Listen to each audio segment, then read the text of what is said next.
pertama, marilah kita panjatkan puja-puji syukur kita kepada Allah Subhanahu wa taala sehingga kita bisa berkumpul di tempat ini. Yang kedua, salat beserta salam marilah kita curahkan kepada Nabi kita Nabi Muhammad SAW. Baiklah, perkenalkan nama saya Ida Trimolika. Di sini saya sebagai moderator dalam materi morfologi. Selanjutnya kita lanjut ke sesi pembukaan. Mari kita buka acara ini dengan membaca bismillah. Bismillahirrahmanirrahim. Baiklah, langsung saja ke materinya yang akan dibawakan. Perkenalkan ini dari kelompok 2. Nama Anda siapa yang paling ujung? Nadia Sarianti. Nama saya Salma Bilal Aulia. Aida Kurmaida. Nama saya Syifa Darafifa. Nama saya Rosita Damaryani. Muhammad Ayaka. Yang akan membacakan pertama siapa? Morfologi ialah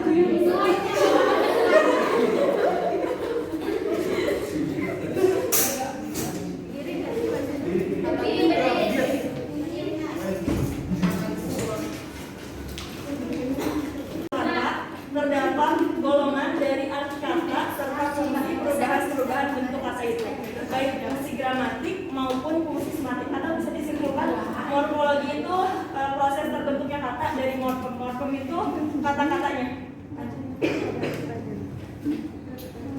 Morfologi atau morfemik adalah telaah morfem. Dapat dibagi menjadi 2 tipe analisis. Yang pertama ada morfologi sinkronik, yang kedua ada morfologi diakronik.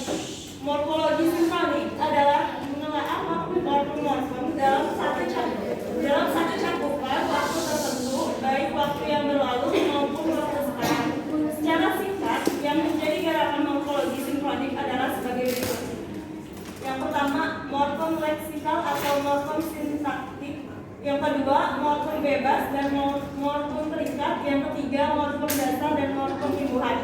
Yang kedua di sini morfem diakronik.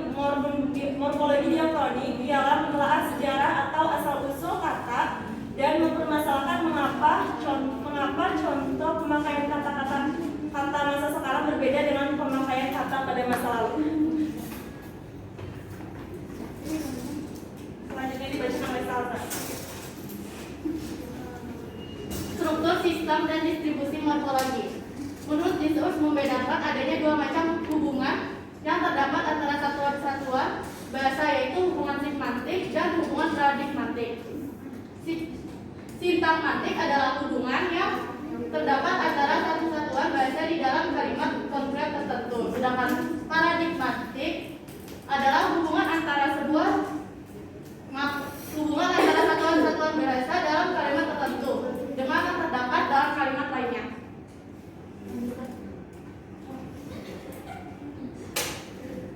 Model atau teknik analisis morfologi. Dalam kajian morfologi digunakan beberapa model atau teknik dalam menganalisis satuan-satuan morfologi. Di antaranya adalah yang pertama ada teknik analisis unsur bawahan langsung.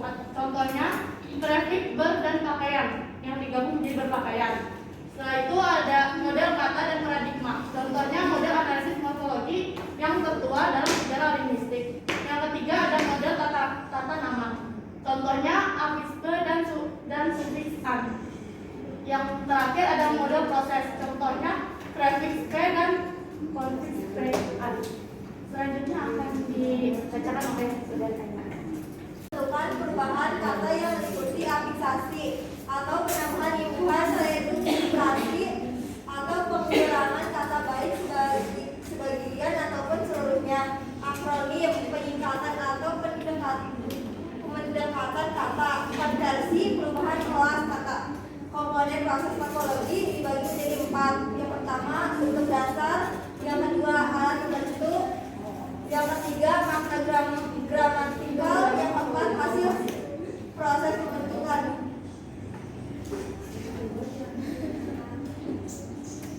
Jenis proses morfologi. Yang pertama ada derivasi zero, adalah proses pembentukan kata yang mengubah leksem tunggal menjadi kata tunggal. Leksem tidur yang berupa leksem tunggal, misalnya dapat berubah menjadi kata tunggal, yaitu tidur, melalui proses morfemis derivasi zero. Yang kedua, fiksasi.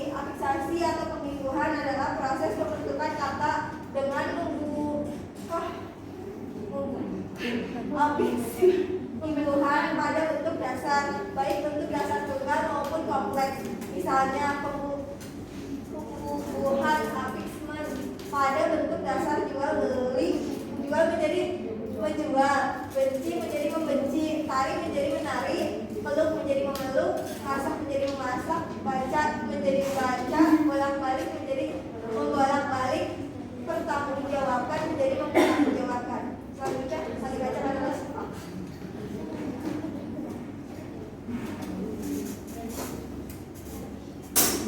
Selanjutnya nomor 3, reduplikasi. Menurut Ramlan, reduplikasi atau proses pengulangan ialah pengulangan bentuk baik seluruh maupun sebagian, baik dengan variasi maupun tidak. Contoh kalimatnya, ibu membeli sayur-sayuran di pasar. Yang keempat, komposisi.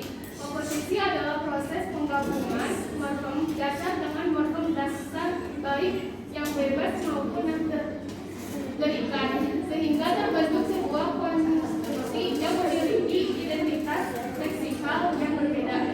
Contohnya, leksem sapu dan leksem tangan dapat dibentuk menjadi kata majemuk sapu tangan.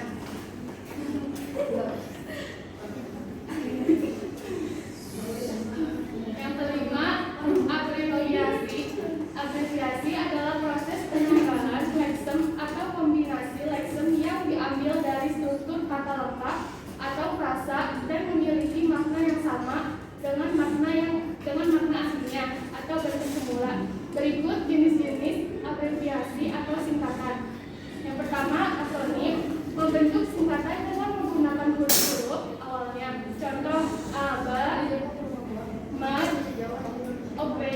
Semuanya merupakan akronim yang menggunakan huruf pertama dari setiap kata untuk membentuk kata baru.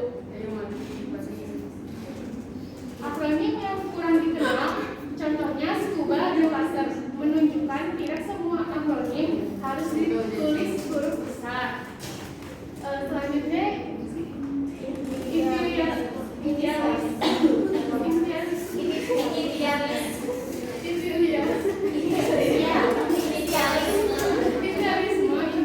atau disebut inisial juga disebut alfabet disebut kumpulan huruf yang pengucapannya terpisah. Biasanya digunakan sebagai singkatan suatu nama atau suatu ekspresi. Contohnya CD, TV, dan buka. Nah, selanjutnya tadi dibawakan oleh Ibu Syifa dan Mayanti.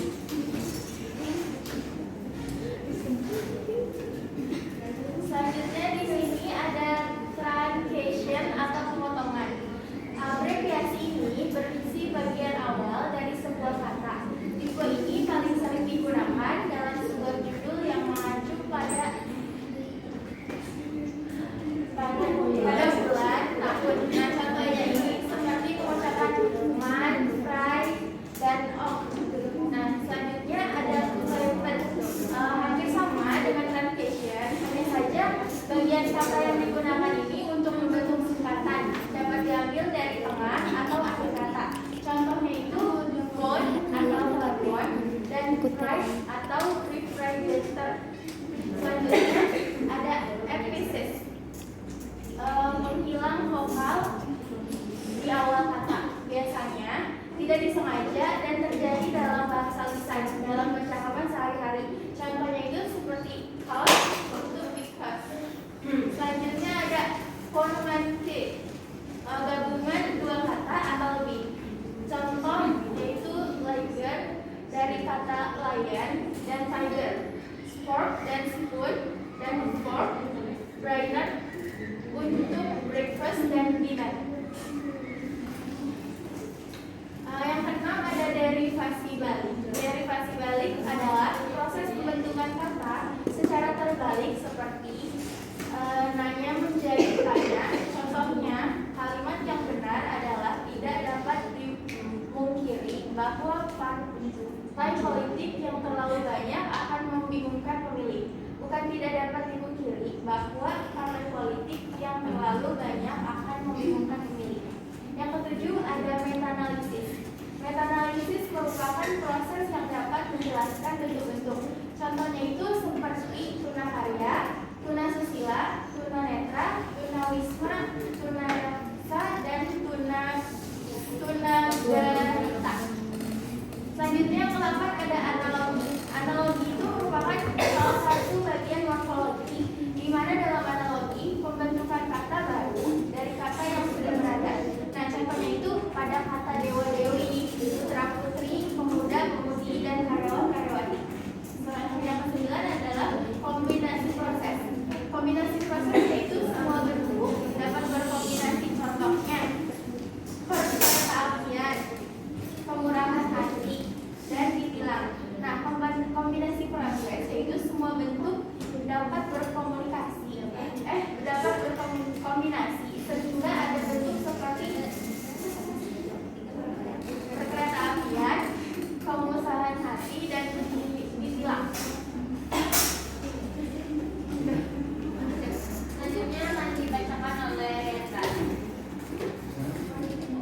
Morfem. Morfem adalah satuan bahasa terkecil yang mengandung makna. Morfem terdapat dua macam, yaitu morfem bebas dan morfem terikat.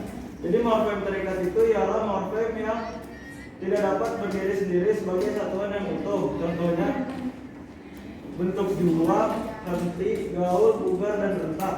Morfem bebas ialah morfem yang dapat berdiri sendiri seperti jual beli, duduk, dan tidur. Morfem tersebut merupakan satuan terkecil yang memiliki makna. Contohnya kata diperjualbelikan dapat dipotong-potong menjadi bagian-bagian terkecil yang mempunyai makna masing-masing, menjadi jual beli dan ditauperkan. Gabungan kata jual beli dapat dipecah menjadi jual dan beli yang masing-masing memiliki arti.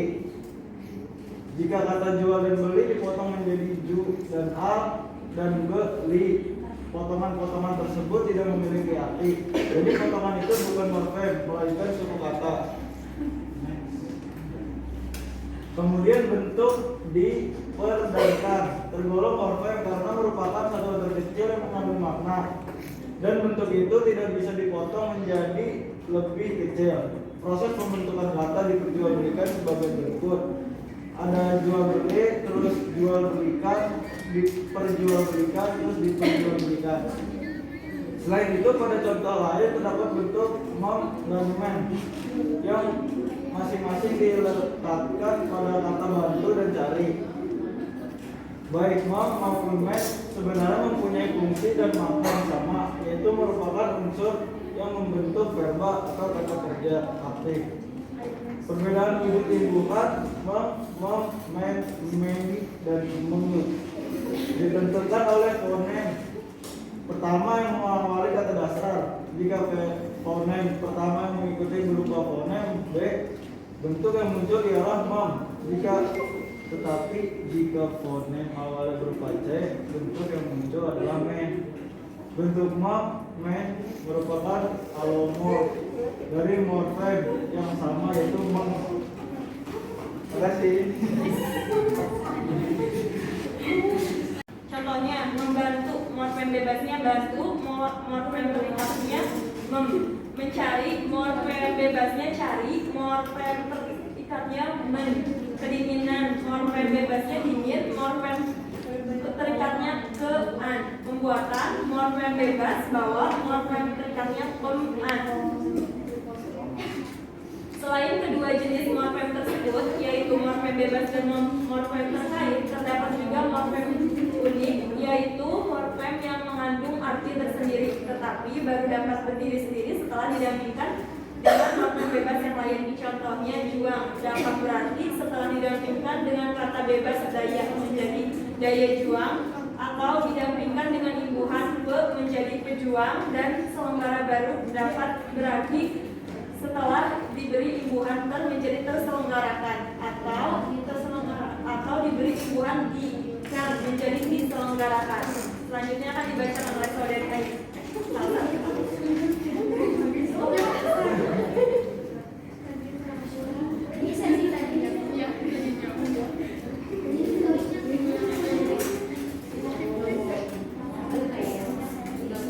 Selanjutnya kita akan lanjut ke sesi kedua, yaitu sesi tanya jawab. Dalam sesi tanya jawab ini saya kasih dua.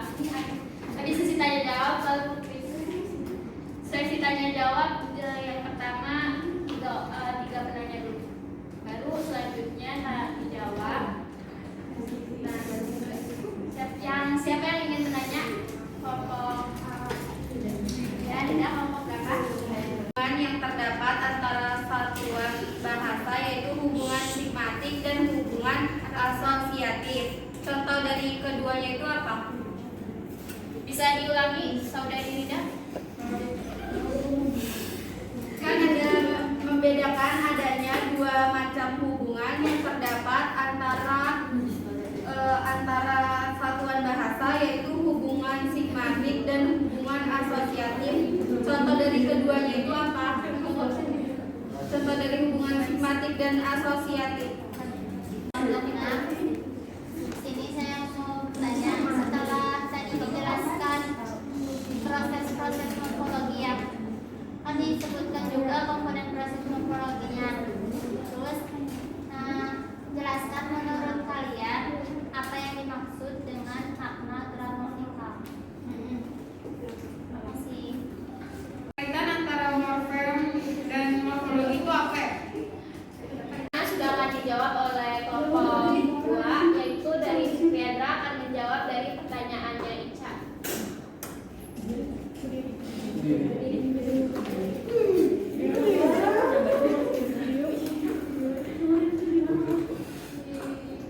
Izin menjawab dari pertanyaan Ica. Yes, diharap tenang. Kan pertanyaannya keterkaitan antara morfem dan morfologi itu apa? Ya kan? Ya. Mana? Nah, jadi keterkaitan morfem adalah satuan gramatikal terkecil yang memiliki makna. Terus, artinya morfem dapat berupa kata atau bagian dari kata yang tidak dapat dibagi lagi menjadi bagian yang lebih kecil. Terus ada contohnya yaitu masak.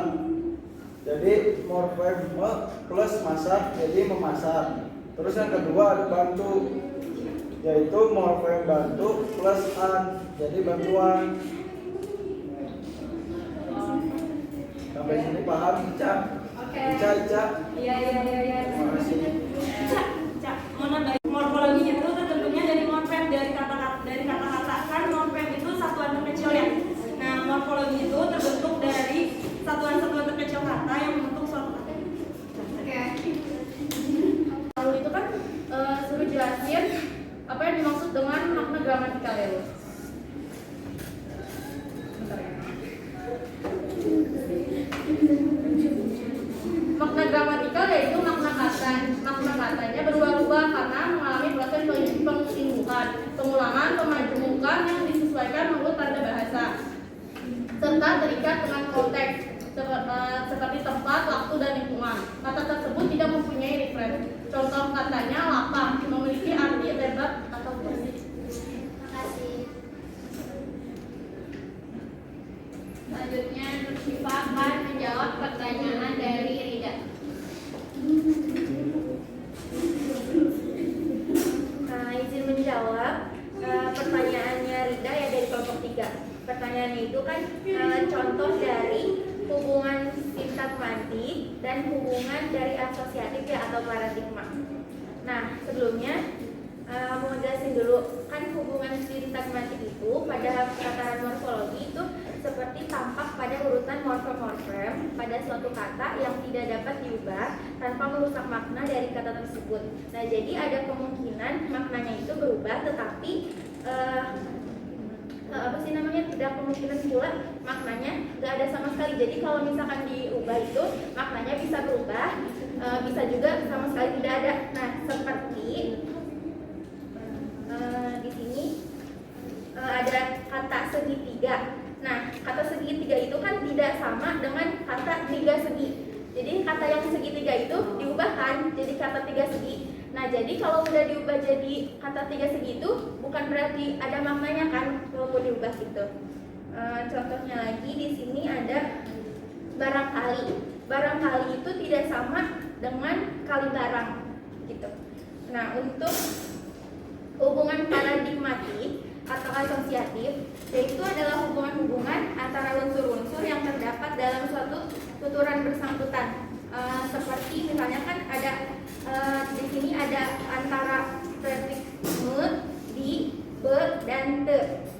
Nah, contohnya itu kan kayak misalnya kata rawat ditambah prefiks me menjadi merawat, ditambah prefiks di jadi dirawat, ditambah menjadi perawat dan terawat. Jadi kalau misalkan dirubah prefiksnya itu menjadi yang tadinya objek bisa menjadi predikat kalau dirubah. Paham? Paham. Baik, terima kasih.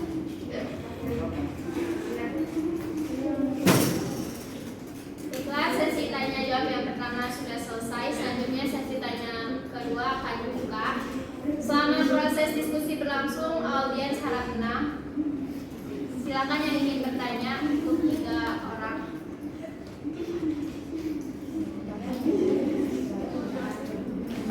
Sesi kuis. Kuisnya Misi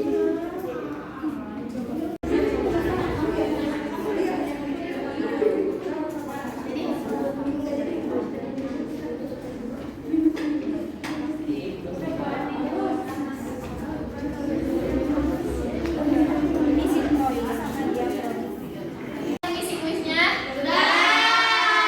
Oke, lanjut penayangan video yang bermanfaat untuk memotivasi kita.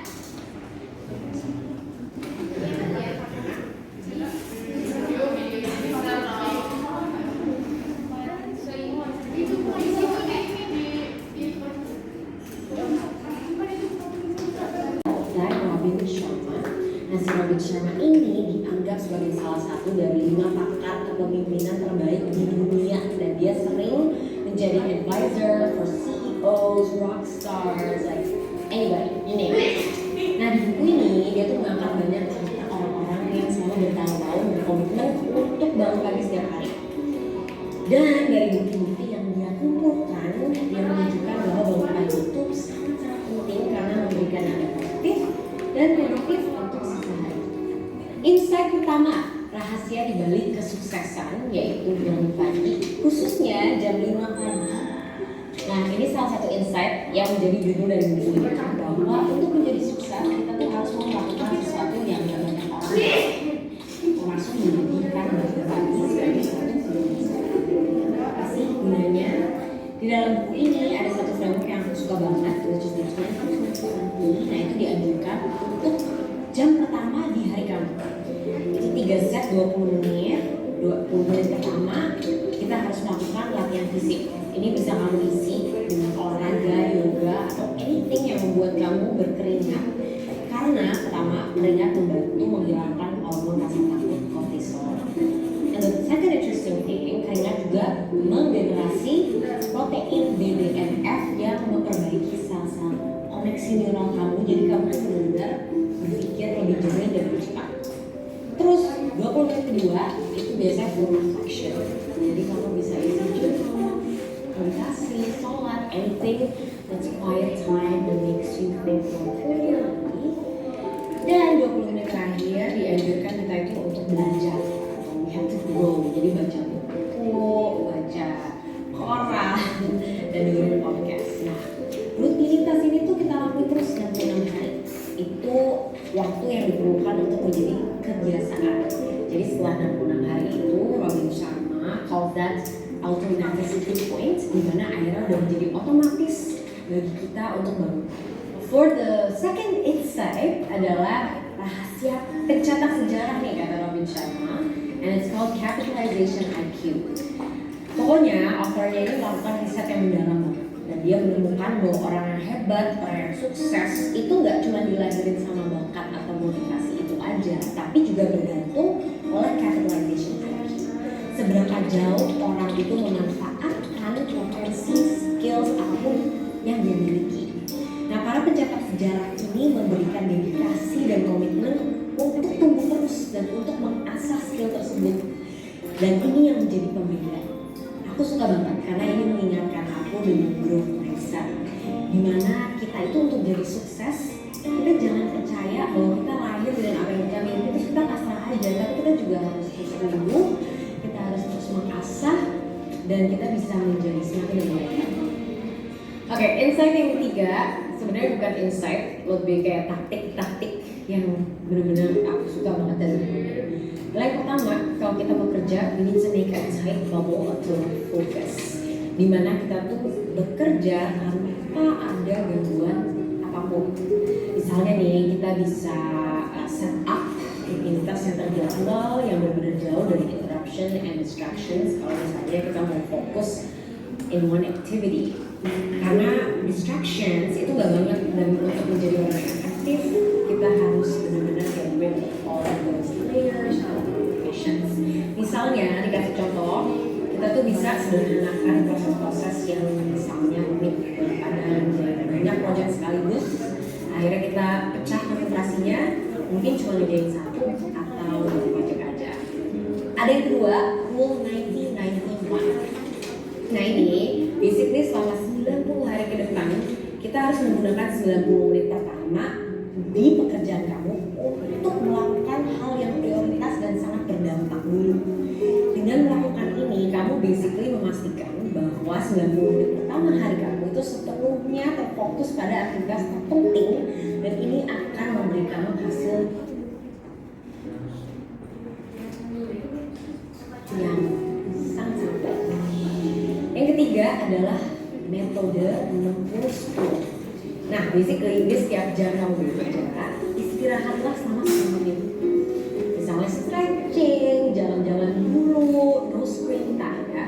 Dengan melakukan ini, kita memastikan bahwa kita tuh nggak terlalu stres dan overwhelmed, dan kita justru bisa lebih punya bahan bakar untuk melalui the rest of the day. And now for my most favorite part of book list is the so what. So what? So how do we put the book into action?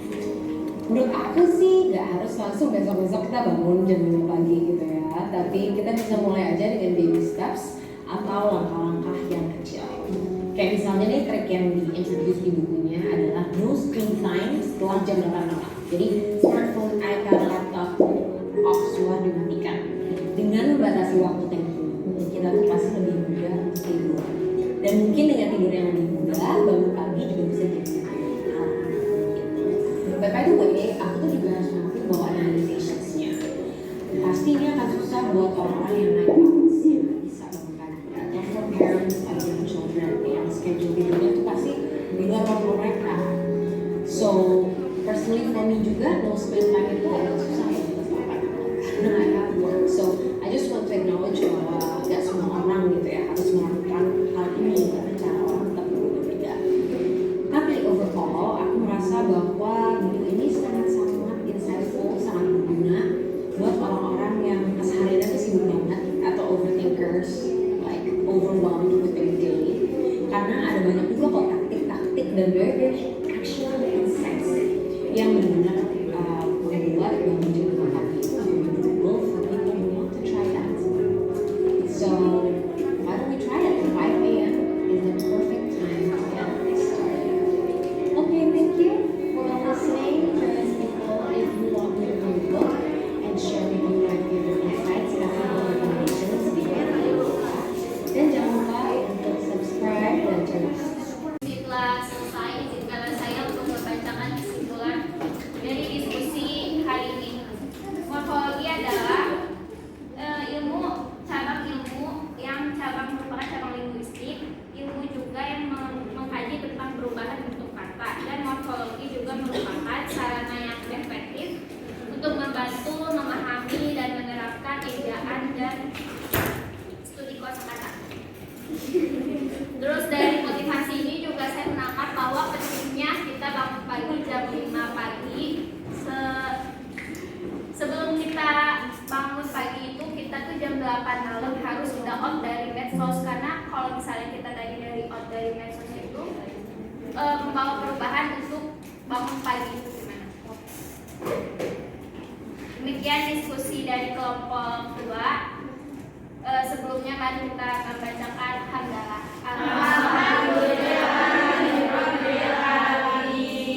Saya sebagai moderator meminta maaf atas penyampaiannya. Wabillahi taufiq wal hidayah. Wassalamualaikum warahmatullahi wabarakatuh.